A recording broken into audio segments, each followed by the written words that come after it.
If you're starting van life, you need a power system that actually works. Today, we are building a complete off-grid 100-watt solar system paired with a 12-volt, 50-amp-hour battery. This specific setup is designed to reliably run your daily essentials. That means charging your phones and laptop, running overhead LED lights, and keeping a small ventilation fan going through the night.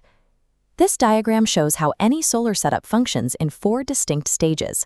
The solar panel generates the power, the charge controller regulates it, the battery stores it, and your device loads use it.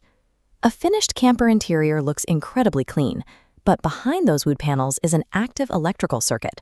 That circuit and your safety is entirely dependent on the physical quality of your wiring and your protection points. To build this right, you need a few core components: your solar panel, battery, and controller, along with properly sized wire gauges, dedicated inline fuses, and a digital multimeter. A 12-volt system is physically small, but a short circuit can instantly deliver hundreds of amps of current. Because of that heat risk, rigorous electrical safety standards are your only priority from step 1. Step 1 starts on the roof of the van. You need to mount your 100-watt panel securely, ensuring there is absolutely zero shading across the glass from roof racks or vent fans. Once the panel is secured, run your UV-resistant solar cables down through a waterproof entry gland into the interior of the van. Before you connect those raw wires to any interior equipment, you have to establish polarity. Positive must connect to positive, and negative must connect to negative. Guessing creates an immediate failure point. To find the true polarity of those incoming solar wires, you will use your digital multimeter to test them before making a single connection. Touch the red probe to one wire and the black probe to the other. If you see a negative symbol appear on the screen, your probes are backwards. Swap them to verify exactly which wire is your positive line. Verifying polarity with a meter ensures you are wiring the system correctly from the start. Connecting reversed wires into your interior components will cause instant, permanent equipment damage. Inside the van, we look at the battery and charge controller. The absolute golden rule of solar wiring is this: your battery must connect to your charge controller first. This diagram shows why the sequence matters. The charge controller is the brain of the operation. It needs to detect the battery's 12-volt capacity to calibrate itself before the solar panel is permitted to send any power down the line. Wire the battery's positive terminal to the controller's positive terminal, and do the same for the negative.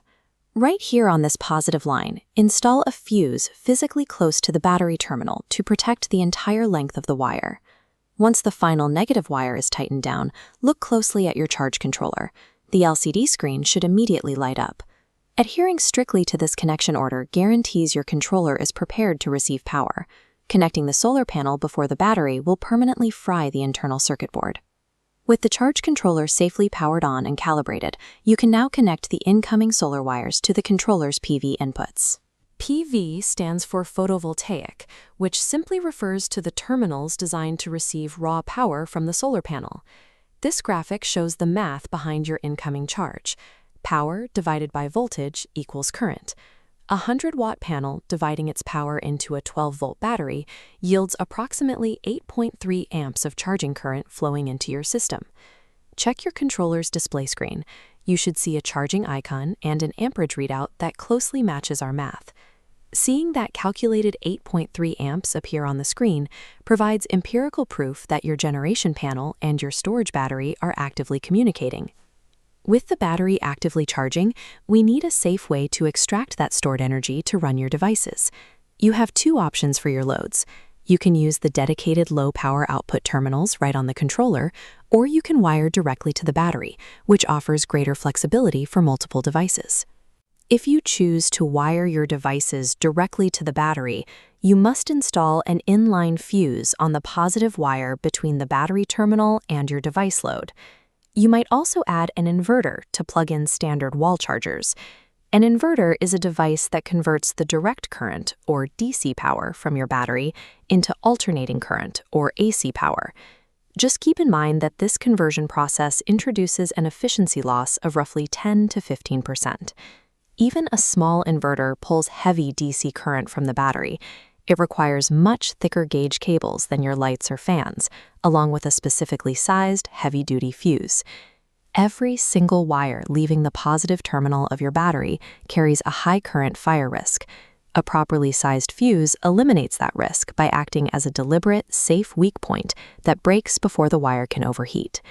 Your system is now complete, safely protected, and actively running your laptop, Wi-Fi router, and interior lights. This chart shows the actual usable capacity of a 12-volt, 50-amp-hour battery. While both types hold a total of 600 watt-hours, nominal capacity does not equal usable energy. A lead-acid battery safely drains to 50%, giving you 300 watt-hours of usable energy, whereas a LiFePF4 battery drains to 80%, yielding 480 watt-hours. LiFePF4 stands for lithium iron phosphate, a battery chemistry that allows for deeper discharges without cell damage. On the generation side, a single 100-watt panel placed in 5 hours of direct sunlight will yield roughly 350 to 450 watt-hours per day, once you account for inevitable efficiency losses in the wires and controller. Because of that mathematical ceiling, this specific system cannot run high-draw appliances. Do not attempt to power electric kettles, space heaters, or air conditioners with a 50-amp-hour battery. If you aren't sure where your gear falls on that spectrum, drop your intended device load list in the comments below, and I will help you calculate if your specific setup is realistic. Building a reliable off-grid system requires matching your components securely, but it also demands a deep respect for physical safety constraints and an uncompromising understanding of your daily energy budget.